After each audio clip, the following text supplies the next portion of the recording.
अतिसूक्ष्मं कलिलस्य मध्ये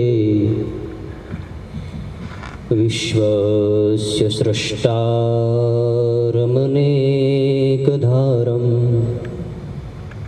विश्वस्यैकं परिवेष्टितारं ज्ञात्वा शिवं शान्तिमत्यन्तमेति।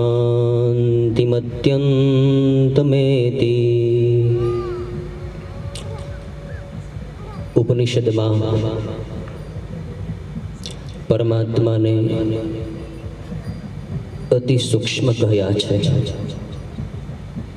પરમાત્મા તત્વ સૂક્ષ્મથી પણ સૂક્ષ્મ છે. સૂક્ષ્માતિ સૂક્ષ્મમ. અણુરણિયાન મહતો મહિયાન. પરમાત્મા અણુથી પણ નાના છે અને મહાનથી પણ મહાન છે. વિશ્વની મધ્યમાં રહેલા છે. વિશ્વની ભીતર અને વિશ્વની બહાર પણ એ જ પરમાત્મા રહેલા છે. વિશ્વનું સર્જન, પાલન અને સંહાર પરમાત્મા કરે છે. વિશ્વને, સકલ જગતને વેષ્ટિત કરીને, વ્યાપીને ભગવાન રહેલા છે. વિશ્વસ્યૈકમ પરિવેષ્ટિતારમ. એવા પરમાત્માને જ્ઞાનીજનો, મુક્ત પુરુષો શિવ તરીકે જાણીને પરમ શાંતિનો અનુભવ કરે છે. જ્ઞાત્વા શિવમ શાંતિમત્યંતમેતિ. અર્થાત પરમાત્મા તત્વ અતિ ગૂઢ છે. એમને જાણવા હોય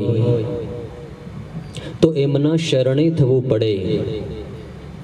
જડ બુદ્ધિથી, જડ મનથી, જડ ચિત્તથી ચેતન તત્વ પરમાત્માની અનુભૂતિ અસંભવ છે. સંસારને જાણવો હોય તો મન બુદ્ધિની જરૂર પડે. સંસાર જડ છે, પરિવર્તનશીલ છે.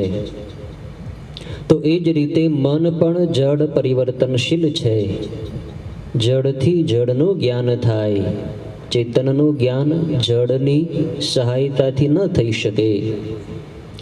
એમના માટે તો, અર્થાત ચેતન પરમાત્માની અનુભૂતિ માટે તો જડનો સહારો મૂકીને ચેતન પરમાત્મામાં ભળવું પડે. જે પદ્ધતિથી આ સંસારનું જ્ઞાન થાય છે એ જ પદ્ધતિથી પરમાત્માનું જ્ઞાન નથી થઈ શકતું. પરમાત્માને જાણવા માટેની, પરમાત્માને પ્રાપ્ત કરવા માટેની પદ્ધતિ અલગ છે. સંસારને જાણવાની પદ્ધતિ અલગ છે. સંસારને જાણવો હોય, અર્થાત સંસારની કોઈ વસ્તુને, કોઈ પદાર્થને, કોઈ સ્થળને જાણવો હોય તો એ વસ્તુથી, સ્થળથી, પદાર્થથી અલગ થવું પડે તો જ સંસારને જાણી શકો. જેમ કે કોઈ મકાન હોય, મકાનને તમારે જાણવું હોય મકાન કેવડું છે, એનો વિસ્તાર કેવડો છે, એની આકૃતિ કેવી છે, એનો પ્લાન્ટ કેવો છે. તો મકાનના કોઈ ઓરડામાં બેઠા બેઠા તમને આખા મકાનનું જ્ઞાન ન થાય. એના માટે તો મકાનથી બહાર નીકળવું પડે.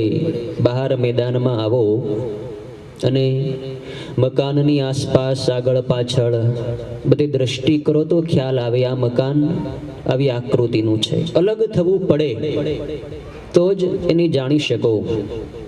પણ પરમાત્માને પ્રાપ્ત કરવા હોય તો પરમાત્મામાં ભળવું પડે તો જ પરમાત્માની પ્રાપ્તિ થઈ શકે, જ પરમાત્મા તત્વનું જ્ઞાન થઈ શકે. ભગવાનની શરણે થઈ જાઓ, બીજું બધું જ મૂકી દો. મનને મૂકી દો, બુદ્ધિને મૂકી દો, ચિત્તને મૂકી દો, અહમને મૂકી દો. સ્વયંથી સ્વયંનો સ્વીકાર કરો, હું પરમાત્માનો છું. અને ભીતરથી શાંત અને મૌન થઈ જાઓ તો ભીતર જ પરમાત્મા તત્વની અનુભૂતિ થઈ શકે.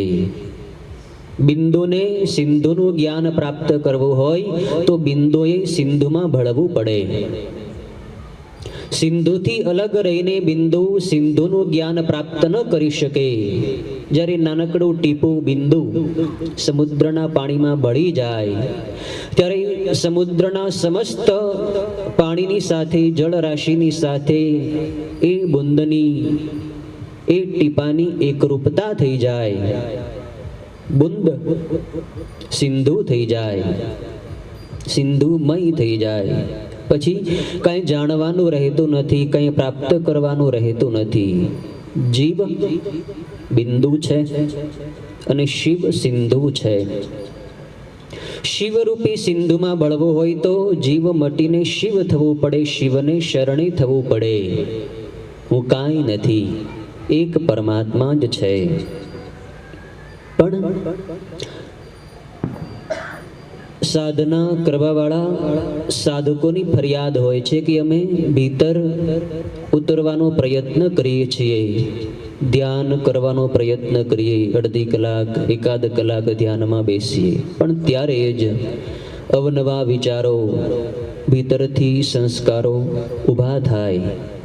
અને જે વખતે ધ્યાન કરવું જોઈએ, ભગવાનનું સ્મરણ કરવું જોઈએ, એ જ વખતે સંસારના વિચારો ઊભા થાય છે અને રેટમાળ ઊભી થાય અને સાધક ગભરાઈ જાય કે શું કરવું. સાધક ડગમગી જાય કે આ તો જે વિચારો અમે સંસારના કાર્ય કરતી વખતે પણ નથી કરતા એવા વિચારો અંદરથી ભજન કરતી વખતે બહાર નીકળે છે. મોટા ભાગના સાધકોની આ ફરિયાદ છે. પણ એટલી તો સારી વાત છે કે તમને તમારા ખરાબ વિચારોની જાણકારી તો થઈ કે મારી અંદર કચરો ભર્યો છે.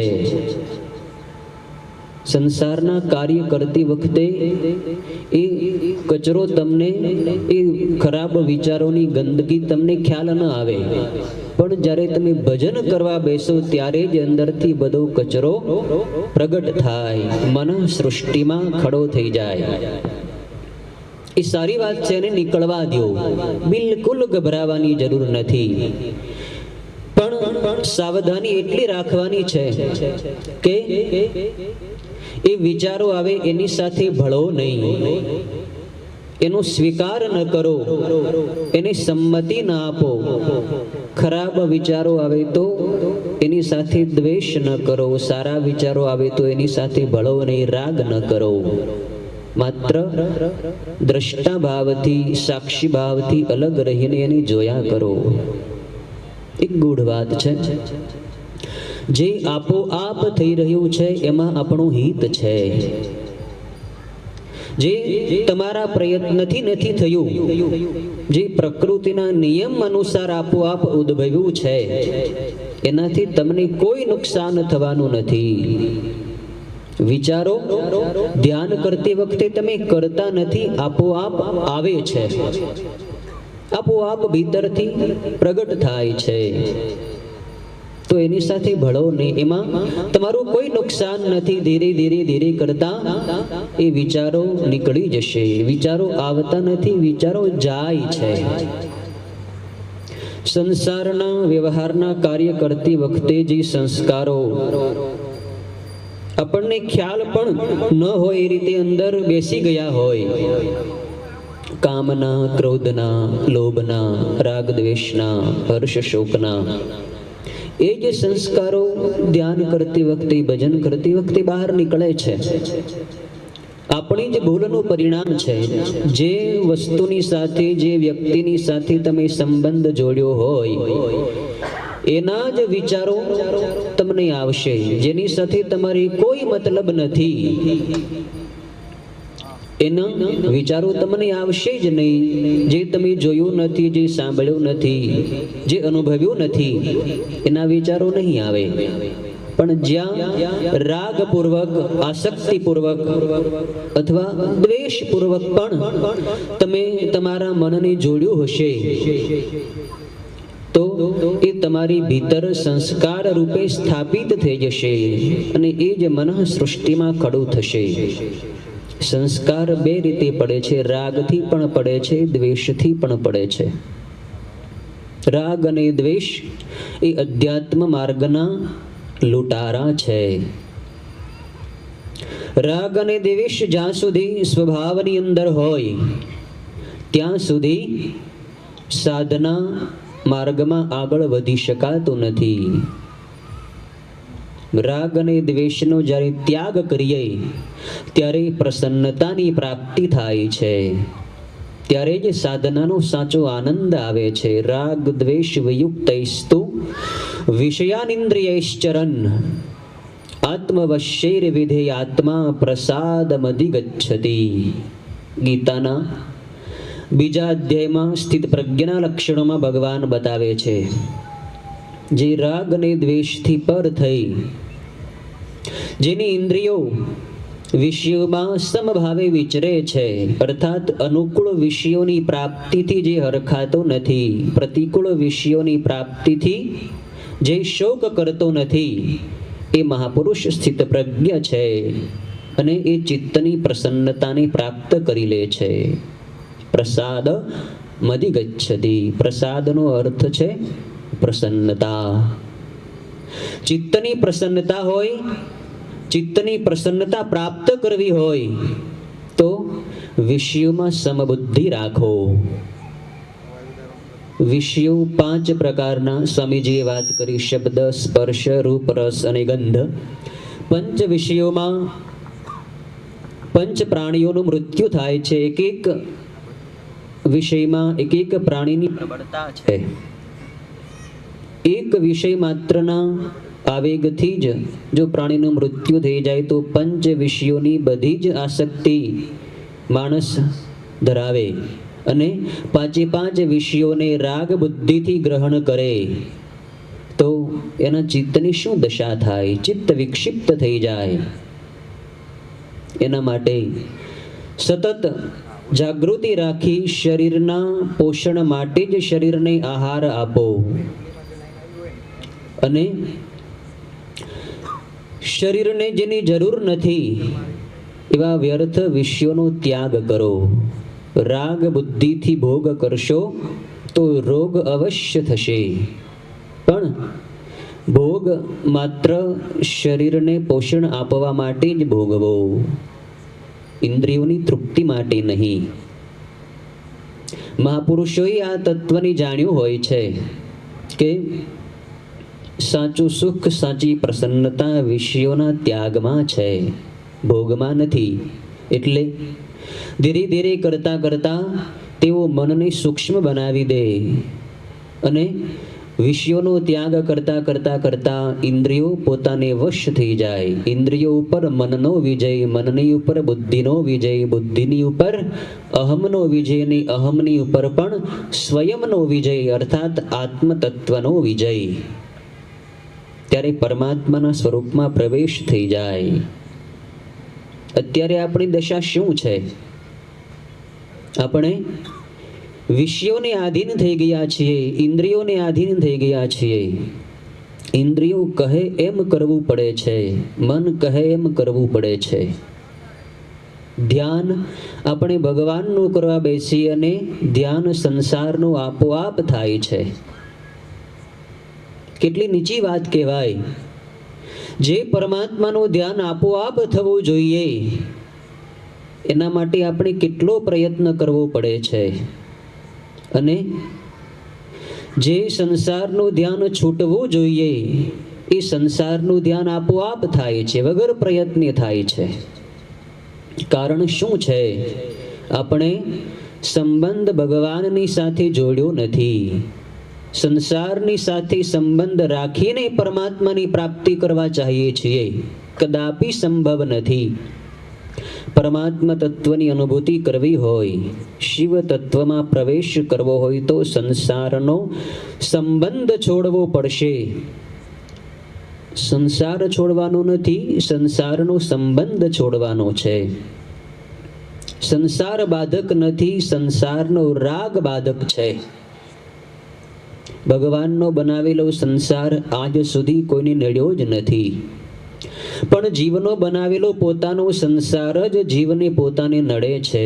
પોતાની જ આસક્તિ, પોતાની જ કામના, પોતાની જ મમતા પોતાને દુઃખ આપે છે. ભગવાનનો બનાવેલો સંસાર તો ભગવદ સ્વરૂપ છે. સંસાર ક્યારેય આપણને કહેતો નથી કે હું તમારો છું, છતાં આપણે સંસારની પાછળ દોડીએ છીએ. સંસાર મારો. પૈસો તમને ક્યારેય કહે છે તિજોરીમાં પડ્યો કે ભાઈ હું તમારો છું? પણ આપણે કહીએ છીએ કે આટલો પૈસો મારો, આટલા લાખ રૂપિયા મારા, અને આટલા પૈસા, આટલી સંપત્તિ, આટલું ધન મારું, આપણે કહીએ છીએ. પૈસો તમારી સામે જોતો નથી, તમે પૈસાની સામે જુઓ છો અને લાલચ ભરી દ્રષ્ટિથી જુઓ છો. પણ જે ભગવાન આપણને પોતાના કહીને બોલાવે છે, પોતાના કહીને જાણે છે, માને છે, સ્વીકારે છે, એ પરમાત્માને આપણે પોતાના માનતા નથી. ગીતામાં સ્પષ્ટ પરમાત્મા કહે છે, મમ એવ અંશઃ જીવલોકે. આ જીવલોકમાં જીવ મારો જ અંશ છે. એમાં પ્રકૃતિનો અંશ બિલકુલ નથી. મારો જ સનાતન અંશ છે, કાયમી અંશ છે. ભગવાન આપણને પોતાનો અંશ કહીને માને છે, જાણે છે, પણ આપણે ભગવાનનો સ્વીકાર કરતા નથી. એટલે જ ભગવાનનું ધ્યાન આપણાથી થતું નથી. સંસારનું ધ્યાન આપોઆપ થાય છે. પરમાત્માનો સ્વીકાર કરવાનો છે, માત્ર એટલી જ વાત છે. તરણાની આડો ડુંગર છે. અભ્યાસ આપણે ઘણો બધો કરીએ, પણ જ્યાં સુધી સ્વીકૃતિ ભીતરથી નહીં થાય ત્યાં સુધી સાધના સહજ રીતે નહીં થઈ શકે, આપોઆપ નહીં થઈ શકે. એના માટે પ્રયત્ન કરવો પડશે. પણ જે સમયે અંદરથી સ્વીકાર થઈ ગયો, હું પરમાત્માનો છું, પરમાત્મા મારા છે, આ ભક્તિ યોગીનો સ્વીકાર છે. હું આત્મ તત્વ છું, મારામાં સંસારનો જડ તત્વનો લેશ પણ અંશ નથી. આ જ્ઞાન યોગીનો સ્વીકાર છે. જ્ઞાન યોગી એમ મને હું આત્મ સ્વરૂપ છું, ભક્તિ યોગી એમ માને હું ભગવાનનો છું. પણ આ સંસારની અંદર આપણું કાંઈ નથી. આ વાતનો સ્વીકાર દરેક યોગીઓએ કરવો પડશે. ચાહે ભક્તિ યોગની સાધના કરો, જ્ઞાન યોગની સાધના કરો, કર્મયોગની સાધના કરો, આ વાતનો સ્વીકાર કરવો પડશે અને પડશે જ કે આ સંસારમાં મારું કાંઈ નથી, મારે કાંઈ જોતું નથી, મારે મારા માટે કાંઈ કરવું નથી. આ ત્રણ બાબતો પ્રાથમિક છે, અને આ ત્રણમાંથી એકાદ બાબત, એકાદ વાત નો સ્વીકાર જો થઈ જાય જગતમાં મારું કાંઈ નથી, તો બાકીની બંને વાતોની સ્વીકૃતિ પણ આપોઆપ થઈ જાય છે. અને જ્ઞાનપૂર્વક એ અનુભવ કરો કે આ સંસારમાં આપણું છે શું. વિચાર કરો, આપણું કોને કહેવાય? જે નિરંતર આપણી સાથે રહે,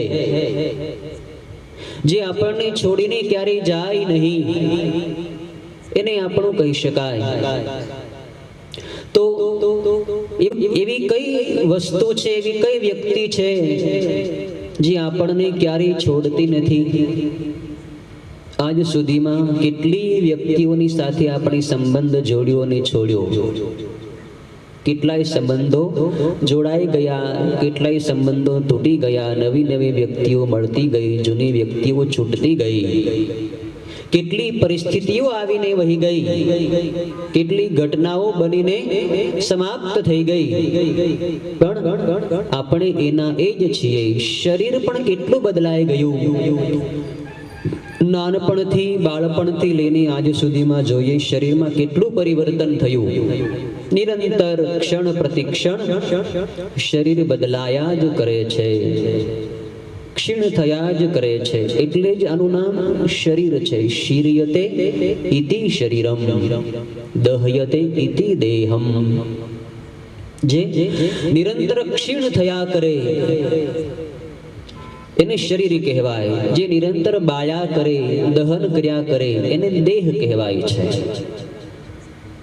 આ દેહની આસક્તિ જીવની અંદરથી બાળે છે, અંદરથી સંતાપ ઉત્પન્ન કરે છે.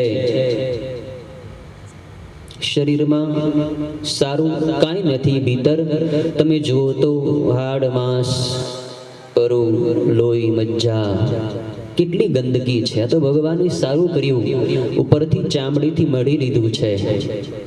જો ઉપરની ચામડી ન હોત તો ગીધ પક્ષીઓનો આ ખોરાક થઈ જાય. કાગડા જેવા મોટા પક્ષીઓ છે, માંસાહારી પક્ષીઓ આવીને આપણને કેટલા પરેશાન કરે, કેટલી દુર્ગંધ આ શરીરમાંથી નીકળે. શરીરને તમે ગમે એટલું સારું કરો, એને સારા સુગંધી સાબુથી નવરાવો, અત્તર ફોલીન લગાડો, પાવડર લગાડો, ક્રીમ લગાડો, પણ 2-5 કલાક થાય તો પાછો એમાંથી દુર્ગંધી પરસેવો નીકળે, શરીર મલિન થઈ જાય. અંદર મલિન જ બધી વસ્તુ ભરી છે. પણ માણસની ચામડીનો મોહ છે. ચામડીની સુંદરતાને કારણે જીવ એમાં મોહિત થઈ જાય. હું કેટલો રૂપાળો છું. અને કેટલો માણસને શોખ હોય શરીરની શણગારવાનો. ઘણા લોકો તો અડધી કલાક સુધી શરીરની શણગારે, અરીસામાં જોયા કરે, હું કેટલો રૂપાળો. નવા કપડાઓ બદલે, 2-5 વખત કપડાં બદલાવે. 30 જોડી ઘણાને તો કપડાં હોય કબાટમાં મૂકેલા. રોજ નવા કપડાં, રોજ નવા કપડાં. પણ શરીર તો એનું એ જ છે. શરીર તો જૂનું થતું જાય છે. માણસની મોહ છે કે હું સુંદર દેખાવ. સુંદરતા શરીરમાં નથી, સુંદર એક પરમાત્મા છે. આ જગતમાં કોઈ સ્ત્રી સુંદર નથી, કોઈ પુરુષ સુંદર નથી. સુંદર એક પરમાત્મા છે. પરમાત્માના સૌંદર્યમાં ક્યારેય પરિવર્તન થતું નથી. પરમાત્માનું સૌંદર્ય અક્ષુણ્ણ રહે છે, નિરંતર રહે છે. નિત્ય સૌંદર્ય, નિત્ય ઐશ્વર્ય, નિત્ય માધુર્ય ભગવાનમાં રહેલું છે. એ પરમાત્માનું સૌંદર્ય જ્યારે આપણે જાણી જઈએ ત્યારે આ સંસારની કોઈ પણ સુંદર વસ્તુ આપણને લોભાયમાન નહીં કરી શકે. એ પરમાત્મા તત્વ આપણી ભીતર છે, પણ માનવ એની શોધ બહાર કરે છે. સુખ તમારી ભીતર છે, પણ એ સુખની શોધ માનવ બહાર કરે છે. બહારના જગતમાં સુખની શોધ કરવી વ્યર્થ છે. સુખ જોતું હોય, શાંતિ જોતી હોય તો તમારી ભીતર દ્રષ્ટિ કરો. અખૂટ શાંતિ, અખૂટ આનંદ, અપાર આનંદ આપણી અંદર ભરેલો છે. દિવસમાં થોડી વારે શાંત અને મૌન થાઓ. એકાંતની અંદર શાંત અને મૌન થવાનો પ્રયત્ન કરો. જ્યારે પણ તમને સમય મળે, ઓફિસમાં બેઠા હો, કારખાને બેઠા હો, કે કોઈ જગ્યાએ તમે ગમે ત્યાં બેઠા હો, 5 મિનિટનો સમય મળે ત્યારે પણ થોડી વાર આંખો બંધ કરી મનના સંકલ્પો વિકલ્પોને શાંત કરો. કોઈ વિચારો નહીં કરવાના, કોઈ સંકલ્પો વિકલ્પો નહીં કરવાના. બસ બેસવું છે એટલે બેઠા છીએ. શરીર પણ બેઠું છે, મન પણ બેઠું છે, બુદ્ધિ પણ બેઠી છે. કોઈ કાંઈ ક્રિયા કરતો નથી, બધું ચૂપ છે. બધા શાંત છે, બધી સામગ્રી શાંત છે, શરીર, મન, બુદ્ધિ. કોઈ પૂછે તમને કે ભાઈ તું બેઠો બેઠો શું કરે છો, તો તમારે કહેવાનું કે ભાઈ હું બેઠો બેઠો જીવું છું, જીવન પસાર કરું છું, બસ શાંતિથી બેઠો છું. હું કાંઈ કરતો નથી મનથી કાંઈ કરતો, નથી બુદ્ધિથી કાંઈ કરતો. બસ 5 મિનિટ પણ તમે આવો વિશ્રામ લેશો અને જોશો કેટલી તાજગી આવે, કેટલી સ્ફૂર્તિ આવે, કેટલા તમે હળવા થઈ જશો. ભીતર ઉતરો. ભગવાન શિવ આપણને ક્રિયાત્મક ઉપદેશ આપે છે. પરમાત્મા મહાદેવની તમે મૂર્તિ જુઓ, પ્રતિમા જુઓ તો મોટા ભાગે શિવની પ્રતિમા ધ્યાનસ્થ જ હોય છે. શાંભવી મુદ્રામાં ભગવાન બેઠા હોય, નિરંતર ભગવાન ધ્યાનસ્થ રહે છે. ભગવાન જગતના જીવોને કહે છે તમે ધ્યાન કરો, ભીતર ઉતરો, મૌન થાઓ, મારી જેમ ત્યાગ કરો. વિષયોનો ત્યાગ કરશો તો જ તમારી અંદર સાચું સૌંદર્ય પ્રગટ થશે. ભગવાને કેટલો ત્યાગ કર્યો, નહીતર ભગવાનની પાસે ઐશ્વર્ય કેટલું બધું છે. ભગવાનના ઐશ્વર્યનો કોઈ પાર નથી. પુષ્પદંતાચાર્ય મહિમ્ન સ્તોત્રમાં કેવું સુંદર વર્ણન કરે છે. મહોક્ષ ખટવાંગમ પરશુરજિનમ ભસ્મ ફણિનઃ કપાલમ ચેતિ યત તવ વરદ તંત્રોપકરણમ સુરાસ્તામ તામ રિદ્ધિમ દદતિ તુભવદ ભ્રુ પ્રણિહિતામ નહિ સ્વાત્મા રામમ વિષય મૃગ તૃષ્ણા ભ્રમયતી. શું કહે છે? મહોક્ષ ખટવાંગમ, હે સદાશિવ તમારું વાહન શું છે? ગરડો, બળદ. ભગવાન શિવનું વાહન શું? નંદી. ભગવાનની પાસે કોઈ વિમાન નથી, કોઈ પ્લેન નથી, કોઈ ભૌતિક વાહન નથી, પણ ભગવાન વાહન સ્વરૂપે શું રાખે છે? નંદીને રાખે છે. ભગવાનનું આયુધ શું છે? તો કે ખટવાંગ અને પરશુ. પરશુનું આયુધ ભગવાન રાખે છે, શસ્ત્ર રાખે છે. પરશુરજિનમ ભસ્મ ફણિનઃ. ભગવાનનું આસન શું છે? જીન એટલે આસન. ભગવાનનું આસન છે મૃગ ચર્મ. મૃગ ચર્મના આસન ઉપર ભગવાન સદાશિવ બિરાજમાન હોય છે. અને ભગવાનનું આભૂષણ શું? અંગરાગ શું છે? ભગવાનનું અંગરાગ છે ભસ્મ. ભગવાન સદાશિવે ચંદનના લેપનો ત્યાગ કર્યો છે. સુગંધી પદાર્થોનો ત્યાગ કરી ભસ્મને અંગ ઉપર ચોળી છે. અને ભસ્મ પણ કેવી? સ્મશાનની ભસ્મ, ચિતા ભસ્મ, જેની કોઈ કિંમત નથી, જે રાખ છે, એને ભગવાને ધારણ કરી છે. ભગવાન શું કહે છે?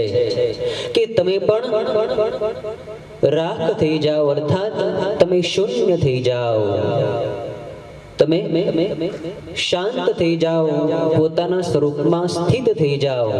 સંસારમાંથી તમે રાખ જેવા, એકદમ અણુ જેવા, રજકણ જેવા નિરભિમાની થઈ જાઓ. ત્યારે હું તમને મારા અંગો પર લગાવી દઈશ, મારા સ્વરૂપની અંદર સમાવી દઈશ. ભગવાને અંગરાગ તરીકે ભસ્મને ધારણ કરી છે, સ્મશાનની ભસ્મને, ચિતા ભસ્મને.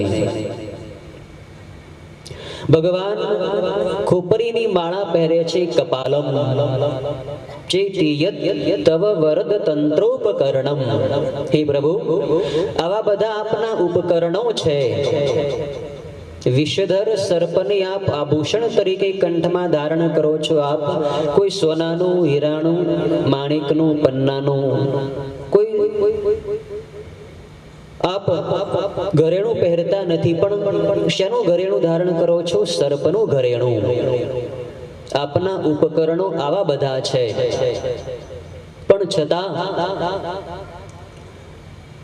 આપના નિશ્વાસ માત્રથી જે સંપત્તિ પ્રગટ થઈ છે, એ સંપત્તિ આપે દેવતાઓને આપી દીધી.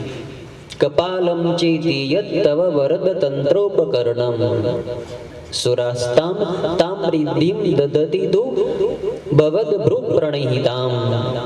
હે પ્રભુ, જે સમસ્ત સુરગણો છે, જે દેવતાઓ છે, એમની પાસે જે કાંઈ સંપત્તિ છે, જે કાંઈ ઐશ્વર્ય છે, એ તો બધું આપના નિશ્વાસમાંથી નીકળેલું છે.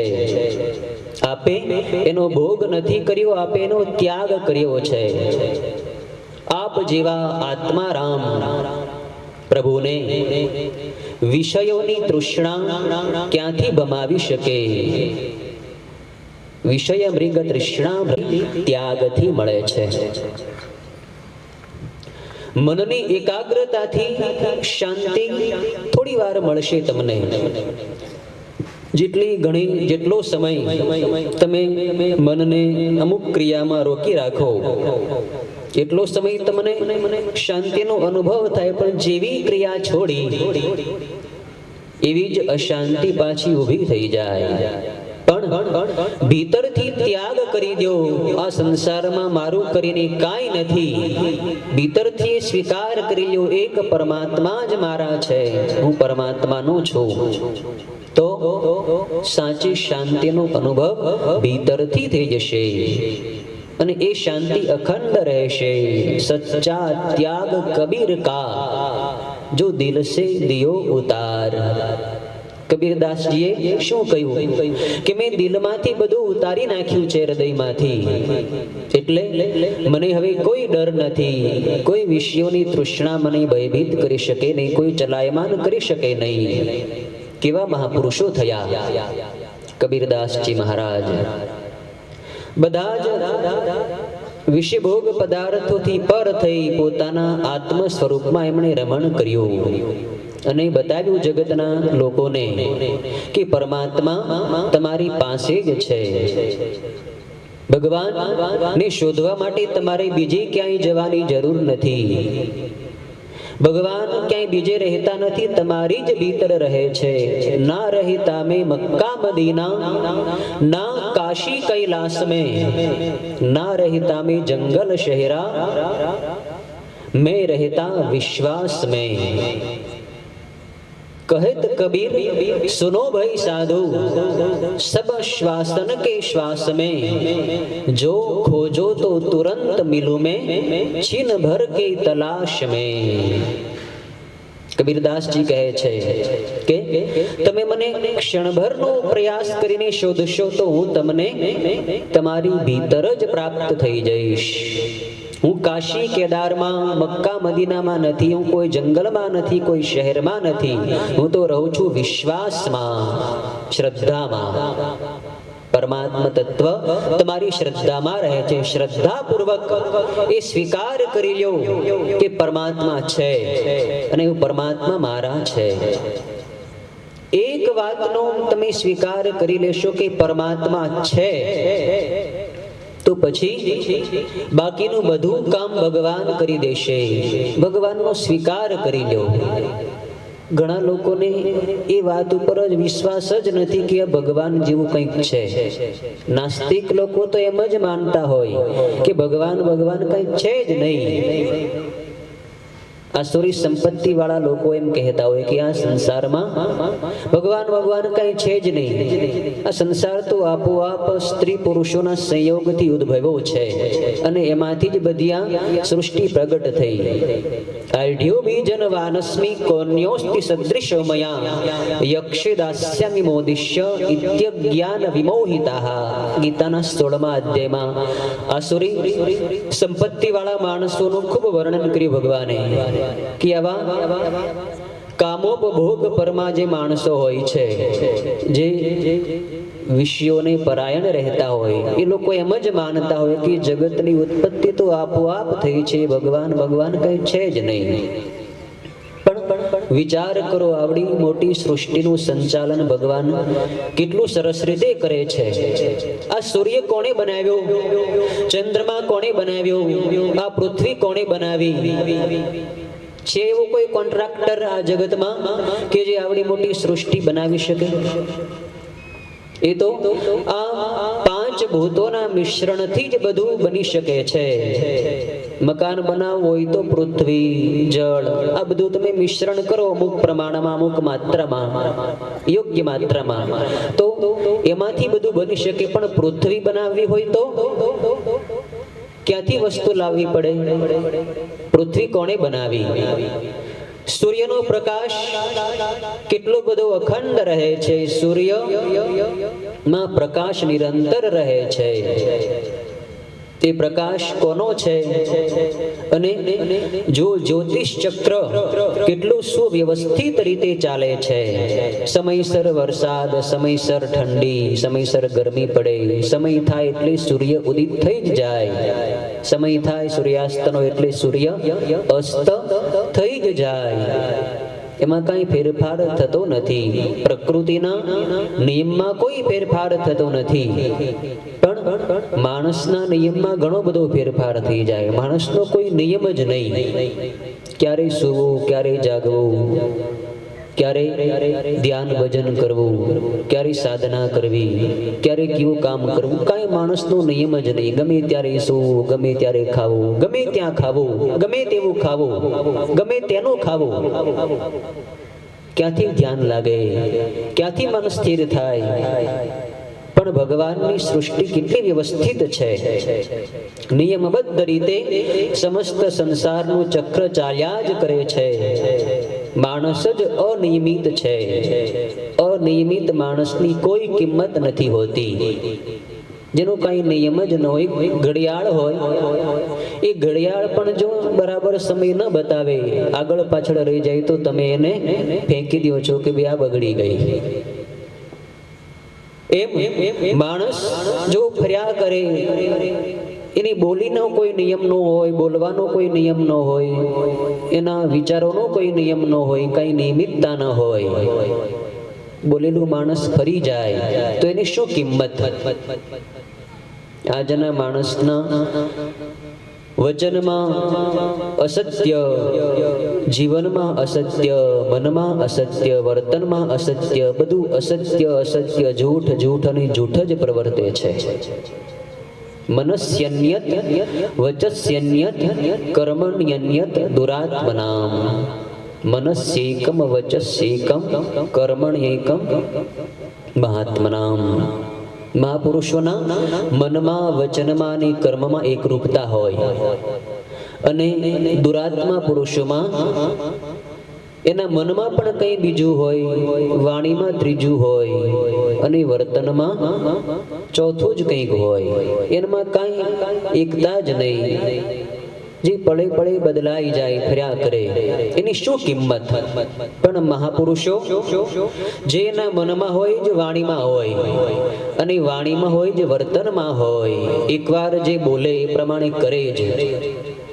જે વચન આપ્યું હોય એ વચનનું પાલન કરીને જ રહે. એનામાં વચનની કિંમત હોય છે. જે એકવાર કહેવાય ગયું એ પ્રમાણે વર્તન કરી બતાવે. પોતાના વચનમાંથી તેઓ ડગે નહીં, પોતાના નિયમમાંથી ડગે નહીં. નિંદંતો નીતિ નિપુણા યદિ વાસ્તુવંતો લક્ષ્મી સમાવિશતો ગચ્છતુ વા યથેષ્ઠમ. અદ્યૈવ મરણમસ્તુ યુગાંતરેવા ન્યાયાત પથ પ્રવિચલંતિ પદમ ન ધીરા. અર્થાત નીતિ નિપુણ માણસો ભલે નિંદા કરે કે સ્તુતિ કરે, પ્રશંસા કરે કે નિંદા કરે, મહાપુરુષોની સામે જોતા નથી. પોતાનું જે સિદ્ધાંત હોય કે મારે આમ કરવું છે, તો એ પ્રમાણે કરીને જ રહે. લક્ષ્મી આવે કે ભલે જતી રહે, નફો થાય કે ખોટ જાય, પણ મહાપુરુષો પોતાના સિદ્ધાંતને છોડે નહીં. અદ્યૈવ મરણમસ્તુ યુગાંતરેવા. મૃત્યુ ભલે આજે આવે કે યુગો પછી આવે, પોતાના નિયમથી તેઓ ડગે નહીં. ન્યાયાત પથ પ્રવિચલંતિ પદમ ન ધીરા. જે ધૈર્યવાન પુરુષો હોય, નીતિવાન પુરુષો હોય, જે ભક્તો હોય, સંતો હોય, સતીઓ હોય, યતિઓ હોય, એ પોતાના નિયમથી ચલાયમાન થતા નથી. નિયમ પાળીને જ રહે. એને એની કિંમત હોય છે. અને મહાપુરુષોના વચનમાં શક્તિ એટલા માટે જ હોય છે કે તેઓ પોતાના વચનને ક્યારેય છોડે નહીં. જે બોલેલું હોય એ પ્રમાણે કરે જ. અને એવા મહાપુરુષો જે બોલે એ પ્રમાણે એ વાણીને સત્ય કરવા માટે પ્રકૃતિ પણ પ્રવૃત્ત થવું પડે. મહાપુરુષોના મુખમાંથી જે વાણી નીકળે એ વાણીને સત્ય કરવા માટે પ્રકૃતિ પણ તૈયાર રહે છે. જે વચન નીકળી જાય એ પ્રમાણે પ્રકૃતિને પાલન કરવું પડે.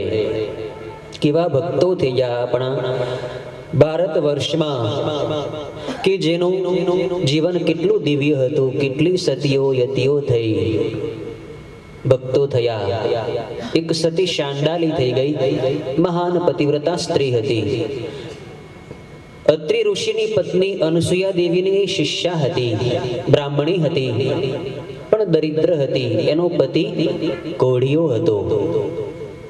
શરીરમાં કોઢનો રોગ નીકળેલો, શરીરમાંથી પરુ વહે, દુર્ગંધ આવે, શરીર ક્ષીણ થઈ ગયેલું. એનો સ્વભાવ બહુ ચીડિયો ને ક્રોધીલો. પણ આ શાંડિલી પતિવ્રતા હતી, પોતાના પતિને પરમેશ્વર કરતા પણ અધિક માનતી હતી. પતિ એ જ પરમેશ્વર છે મારો, પતિની આજ્ઞાનું પૂર્ણપણે પાલન કરે.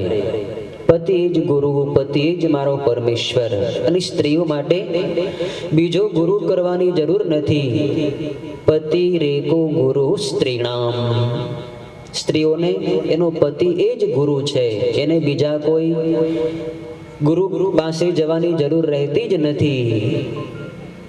કોઈ મહાત્માઓની પાસે એના પગમાં જેની પડવાની જરૂર નથી, એના શરણ ધોઈને પાણી પીવાની જરૂર નથી. એક પોતાના પતિને જો પ્રસન્ન કરે ને આજની સ્ત્રીઓ, તો ભગવાન એને પ્રસન્ન થઈ જ જાય.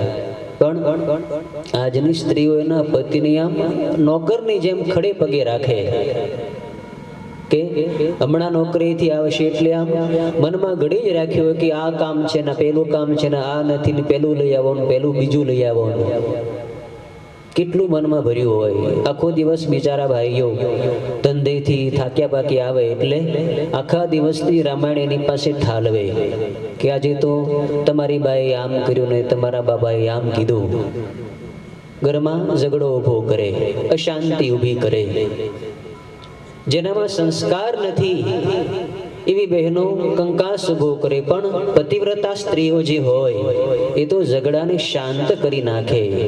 ઘરમાં ગમે એવું વાતાવરણ તંગ થઈ ગયું હોય, પણ જો બહેનો ધર્મવાળી હોય, ભક્તિવાળી હોય, સંસ્કારી હોય, તો બધાને સંપથી ભેગા રાખે. મન મોટું હોય તો નાનકડા ઘરમાં પણ બધાય લોકો શાંતિથી રહી શકે.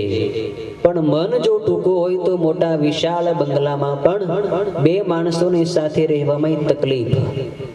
ભેગું રહેવા માટે મોટા મકાનની જરૂર નથી, મોટા મનની જરૂર છે. આજના સમયમાં જુઓ, પૈસાવાળા લોકોને કેટલા મોટા મોટા આલિશાન બંગલા હોય, પણ મન ટૂંકા હોય તો પછી ભાઈઓ ભાઈઓ સાથે રહે નહીં. બાપા અલગ રહેતા હોય, બા અલગ રહેતા હોય, વૃદ્ધો બિચારા ગામડે સડતા હોય, એને કોઈ પૂછવા વાળું ન હોય. બહુ ખરાબ દશા છે સૌરાષ્ટ્રની. તમે જાઓ ત્યાં વૃદ્ધોને બિચારાને રાંધી શકતા ન હોય, ત્યાં ગામ રસોડા ચાલુ કરવા પડ્યા છે. ટિફિન 2 ટાઈમ આવી જાય, બાપા અને બા બિચારા એમાંથી ખાઈ લે. દીકરાઓ અહીંયા સુરત જેવા સિટીઓમાં, મુંબઈ જેવા નગરોમાં ખૂબ મોજશોખ કરતા હોય, હોટલોમાં જમવા જતા હોય, અને ઘરે બિચારા મા બાપ કેવા દુઃખી હોય. રોગ થયો હોય તો દવા લાવી દેવા વાળું કોઈ ન હોય.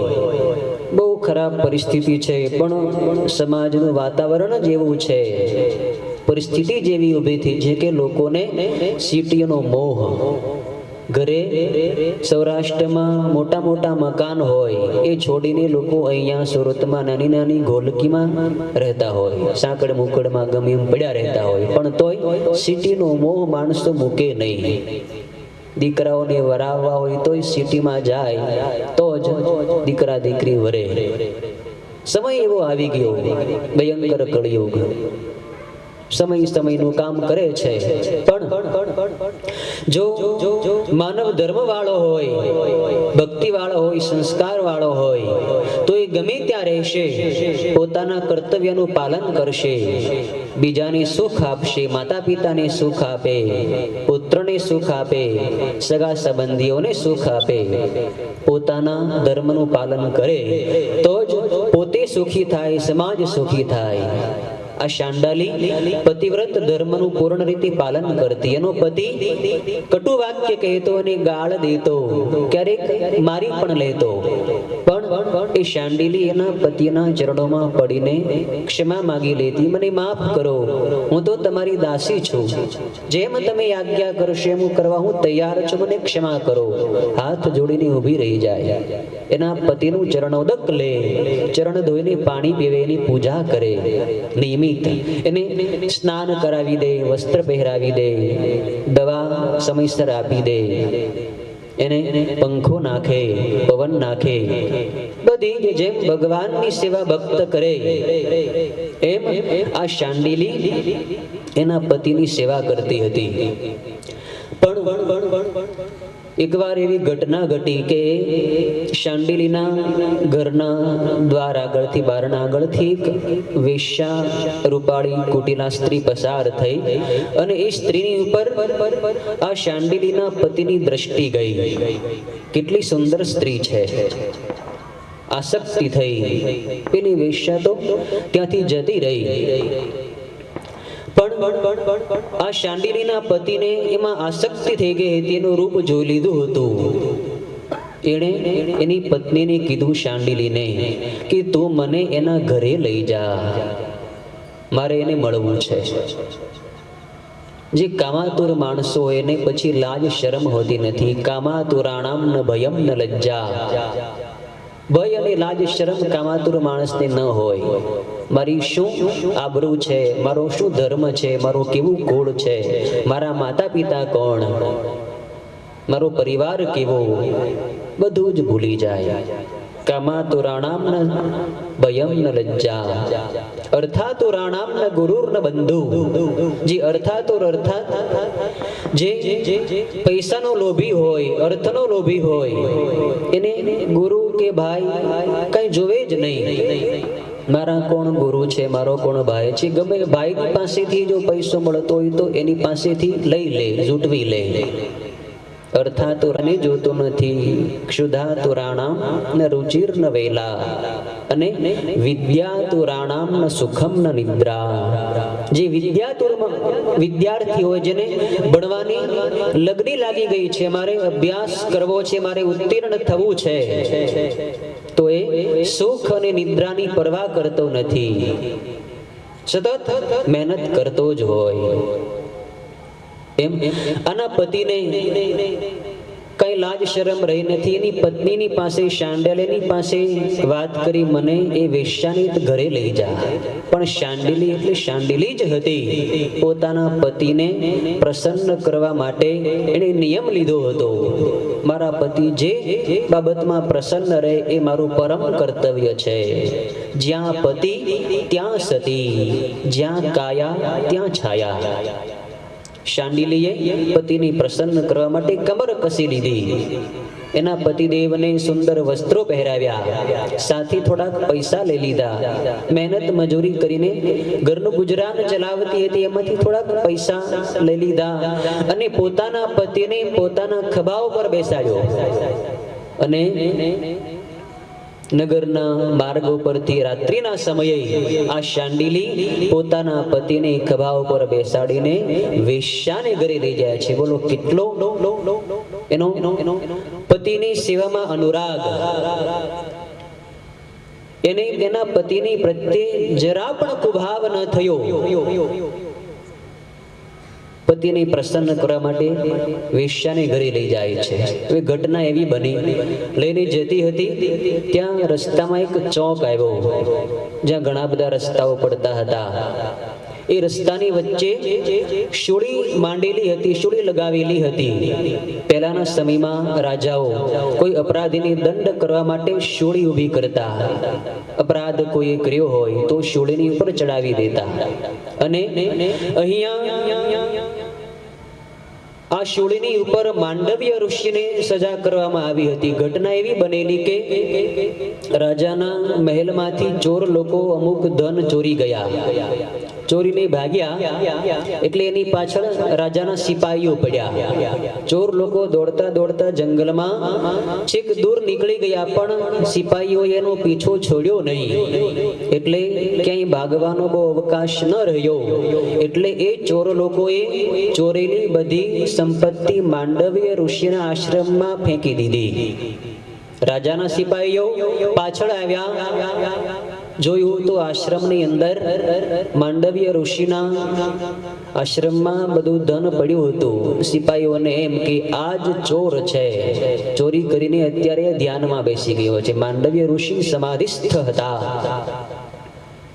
રાજાના સિપાહીઓએ આવીને ઋષિને જગાડ્યા. ચાલો, તમે રાજાના દરબારમાં તમને લઈ જવાના છે. તમે ચોર છો, આ ધન તમે ચોરી કર્યું છે. માંડવ્ય ઋષિ તો સ્થિત પ્રજ્ઞ હતા. એને કોઈ માન અપમાનનું હતું નહીં. એ તો સિપાહીઓની સાથે રાજાના દરબારમાં આવે છે. કઈ રાજાએ વિચાર કર્યો નહીં, ઊંડી તપાસ કરી નહીં, અને નિર્ણય એવો લેવામાં આવ્યો કે આ માંડવ્ય એ જ ચોર છે, એણે જ ચોરી કરી છે. કારણ કે એના આશ્રમમાંથી ધન મળ્યું છે, અને શૂળીએ ચડાવી દો. માંડવ્ય ઋષિને શૂળીની સજા થઈ. બજારમાં, ચોકમાં શૂળીમાં માંડવ્ય ઋષિ પરોવાયેલા હતા. પણ એમની નિષ્ઠા એવી હતી, સમાધિ સ્થિતિ એવી હતી કે પોતાના ઉચ્ચ ભૂમિકામાં, ધ્યાનની ઊંચી ભૂમિકામાં તેઓ પહોંચી ગયેલા. એટલે શૂળીની બહુ પીડા થતી નહોતી. બરાબર એ શૂળીની પાસેથી જ આ શાંડિલી પોતાના પતિને લઈને પસાર થઈ. રાત્રિનો સમય, અને કઈ ખ્યાલ રહ્યો નહીં. એટલે એના પતિનો પગ થોડોક એ શૂળીની સાથે અથડાયો. એટલે શૂળી થોડીક ધ્રુજી, એમાં કંપન થયો. એટલે માંડવ્ય ઋષિની સમાધિ ખુલી ગઈ, અને એને ભયંકર વેદના થઈ.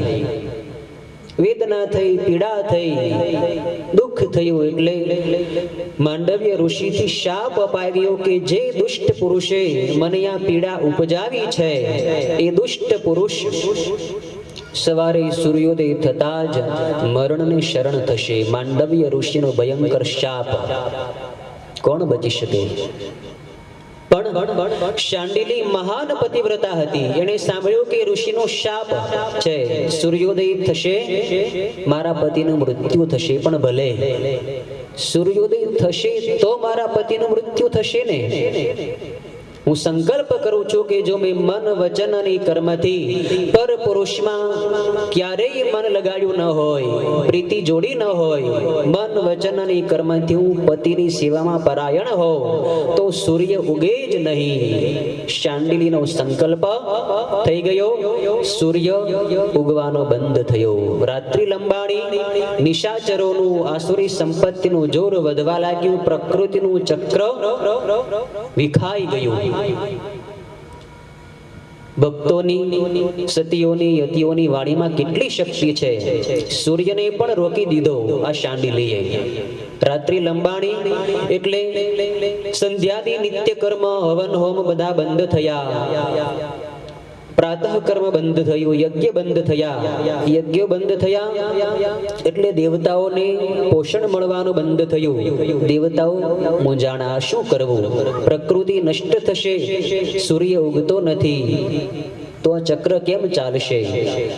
દેવતાઓ બ્રહ્માજીની શરણે ગયા, પ્રાર્થના કરી કે આ કંઈક પ્રયત્ન કરો. બ્રહ્માજીએ જોયું કે આ શાંડિલીના સંકલ્પથી સૂર્યોદય બંધ થયો છે. દેવતાઓની સાથે બ્રહ્માજી પૃથ્વી ઉપર પધારે છે. અનસુયા દેવીના આશ્રમમાં પધારે છે. અનસુયા દેવીની વાત કરે છે કે તમારી શિષ્યા જે શાંડિલી છે, એના સંકલ્પથી સૂર્યોદય બંધ થયો છે. આપ એ મને આજ્ઞા કરો તો સૃષ્ટિનું ચક્ર પાછું ચાલુ થાય, નહીંતર સૃષ્ટિનો વિનાશ થશે. અનસુયા દેવીએ વિચાર કર્યો કે દેવોની વાત સાચી છે, આપણે પ્રયત્ન કરીએ. બધા અનસુયા દેવીની સાથે શાંડિલીના ઘરે પધારે છે. શાંડિલી પતિની સેવામાં પરાયણ છે. અનસૂયા દેવીએ શાંડિલીને પાતિવ્રત ધર્મનો મહિમા બતાવ્યો છે અને વાત કરી કે તારો સંકલ્પ હું જાણું છું કે પતિવ્રતા સ્ત્રીને પતિથી અધિક કાંઈ ન હોય. પતિના વિયોગમાં સતીનું જીવન કેવું દુઃખમય વીતે બધું જાણું છું, પણ આ સૃષ્ટિને નિયમમાં રાખવા માટે, જગતના જીવોનું જીવન ચલાવવા માટે તારા સંકલ્પને તું પાછું ખેંચી લે. હું તને વિશ્વાસ આપું છું કે તારો પતિ મૃત્યુ પામશે સૂર્યોદય થતા, તો હું મારી શક્તિથી એને પાછો જીવંત કરી દઈશ. તું ચિંતા ન કરીશ. મારી આજ્ઞાથી તું સંકલ્પ પાછો લઈ લે. અનસૂયા દેવીની આજ્ઞાથી શાંડિલીએ પોતાનો સંકલ્પ પાછો લીધો. પૂર્વ દિશામાં સૂર્યનો ઉદય થયો. સૂર્યોદય થતા જ અનસૂયા દેવીએ ભગવાન સૂર્યને અર્ઘ્ય આપ્યો છે. આ બાજુ શાંડિલીનો પતિ મરણને શરણ થાય છે. પણ તુરંત અનસૂયા દેવીએ પોતે સંકલ્પ માટે જળ હાથમાં લીધું, અંજલિમાં લીધું કે મેં મન વચન અને કર્મથી મારા પતિની સેવા કરી હોય તો આ શાંડિલીનો પતિ પુનઃ જીવિત થઈ જાય, 100 વર્ષનું એમને આયુષ્ય મળે, એમનું શરીર રોગ રહિત અને દિવ્ય સુંદર બની જાય. અનસૂયા દેવીના સંકલ્પથી જાણે ઊંઘીને ઉઠ્યો હોય એમ શાંડિલીનો પતિ જીવંત થયો. એમનું શરીર સુંદર થઈ ગયું. શરીરમાંથી બધો જ રોગ નષ્ટ થઈ ગયો. 100 વર્ષની આયુષ્ય મળી. શાંડિલી અને એના પતિએ 100 વર્ષ સુધી ધર્મમય ભક્તિમય જીવન જીવી અંતે ભગવાનના ધામમાં વાસ મેળવ્યો. કહેવાનું તાત્પર્ય એ છે કે યતિઓ સતીઓ ભક્તો સંતો મહાપુરુષો ના મન વચન અને કર્મમાં એકરૂપતા હોય અને એના જ કારણે એમની વાણીમાં સત્ય ઉતરી આવે. એમની વાણી તેજસ્વી હોય અને એ વાણીની સત્ય કરવા માટે પ્રકૃતિ પણ તૈયાર રહે છે. આવા સંતો મહાપુરુષોના જીવનમાંથી કંઈક આપણે એવો ઉપદેશ લઈએ કે આપણા જીવનને પણ સત્યમય, ધર્મમય, ભક્તિમય બનાવીએ તો આપણા જીવનમાં આપણને પોતાને જ શાંતિનો અનુભવ થશે. આપણું જીવન દિવ્ય બનશે, આનંદમય, મંગલમય, પ્રેમમય બનશે. તો આપણને પણ ભગવાનની પ્રાપ્તિ અવશ્ય થશે. ઓમ પૂર્ણમદઃ પૂર્ણમિદં પૂર્ણાત પૂર્ણમુદચ્યતે પૂર્ણસ્ય પૂર્ણમાદાય પૂર્ણમેવાવશિષ્યતે. ઓમ શાંતિ શાંતિ શાંતિ. ઓમ નમઃ શિવાય. ઓમ નમઃ શિવાય. ઓમ હર હર ભોલે નમઃ શિવાય. ઓમ હર હર ભોલે નમઃ શિવાય. ઓમ નમઃ શિવાય. ઓમ નમઃ શિવાય. ઓમ નમઃ શિવાય. ઓમ નમઃ શિવાય. ઓમ હર હર ભોલે નમઃ શિવાય. ઓમ હર હર ભોલે નમઃ શિવાય. ઓમ નમઃ શિવાય. ઓમ નમઃ શિવાય. ઓમ નમઃ શિવાય. ઓમ નમઃ શિવાય. ઓમ હર હર ભોલે નમઃ શિવાય. ઓમ નમઃ શિવાય. ઓમ નમઃ શિવાય. ઓમ નમઃ શિવાય. ઓમ નમઃ શિવાય. ઓમ નમઃ શિવાય.